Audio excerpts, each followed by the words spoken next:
सतनमो आदेश श्री सद्गुरुदेव जी को अलख आदेश आदेश आदेश। नौनाथ 84 सिद्धन को आदेश आदेश आदेश। सरभंग संप्रदाय क्या है? सरभंग के बारे में कहीं कहीं सुनने को आता है और क्षेत्रीय भाषाओं में उसे षडभंगी भी कहते हैं या सरभंगी भी कह देते हैं, और उसके नाम से लोग जानते हैं षडभंगी, यानी जो सब कुछ खा पी लेता है, जो बुरा रहता है, जो गंदी चीज़ों को अपने साथ रखता है, जो गंदगी में मलिन रहता है, ऐसा लोगों का मानना है, विचारना है, लेकिन ऐसा नहीं है। शरभंग क्या है? दो शब्दों का मेल है, शरभंग। शर का अर्थ होता है दुख, परेशानी, गम, चिंता, उलझन, और भंग का माना है तोड़ देना। शर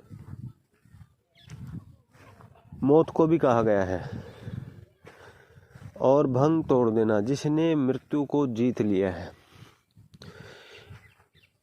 तो शाब्दिक अर्थ अगर हम इसका जानना चाहें तो शाब्दिक अर्थ निकलता है शरभंग, जो हर एक परेशानी को ख़त्म कर देता है, जो हर एक दिक्कत को दूर कर देता है, जो हर एक विपत्ति को हटा देता है, जो हर एक वो कार्य जो नामुमकिन है उसे मुमकिन बना देता है, उसे शरभंग कहते हैं। शरभंग संप्रदाय के बारे में अगर सुने, जैसे शैव, शाक्त, वैष्णव जो संप्रदाय हैं, उसी तरीके से शरभंग संप्रदाय भी है। शरभंग संप्रदाय के अनुयायी साधु अक्सर पश्चिम बंगाल, असम, इन क्षेत्रों में ज़्यादा पाए जाते हैं और बहुत जगह इनके आश्रम भी हैं शरभंग संप्रदाय के लोगों के। और शरभंग संप्रदाय के जो साधु हैं वो अक्सर अपने साथ में एक साध्वी रखते हैं, वो अपने साथ में एक लेडीज़ को, औरत को अवश्य रखते हैं, जो उनकी सेवा पानी करती रहती है, जो उनके हर कार्य में उनकी सहयोगिनी के रूप में कार्य करती रहती है।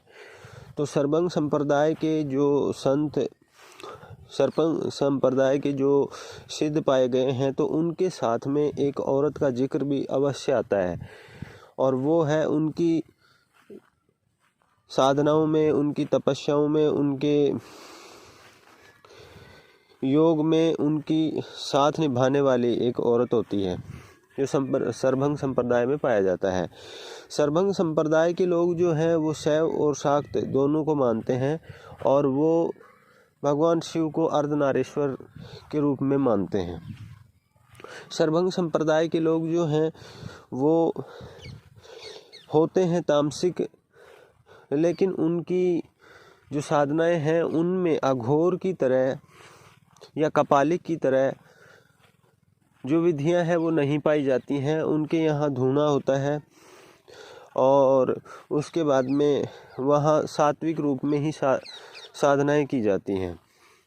बाकी उनके यहाँ सात्विक तामसिक का कोई भेद नहीं होता है, अक्सर देखने में ऐसा पाया गया है।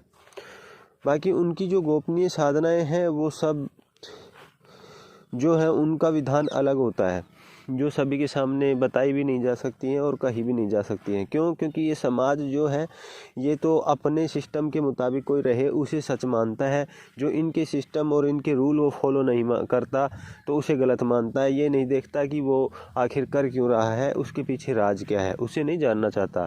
जो समाज है और जो ये धर्म जो देखने में आता है, ये धर्म तो अजीबोगरीब धर्म है।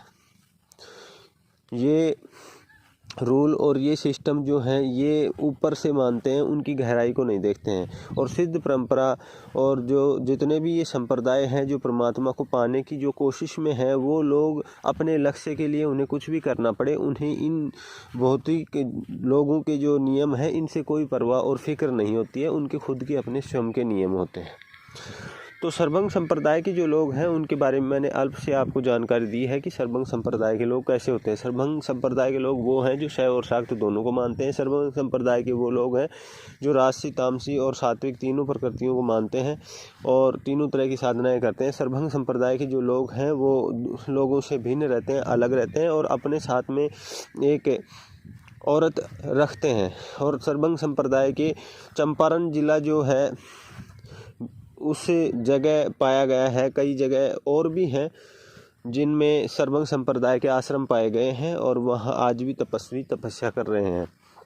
तो उनके द्वारा जो कार्य किए गए हैं वो अविस्मरणीय हैं और परमात्मा को पाने के लिए और आध्यात्मिक के चिंतन के लिए और आध्यात्मिक क्षेत्र के कार्यों के लिए एक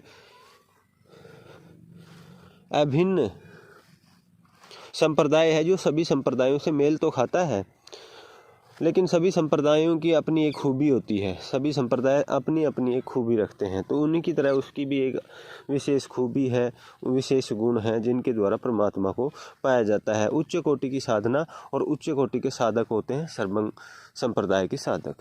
तो ये था सर्वभंग संप्रदाय। आदेश।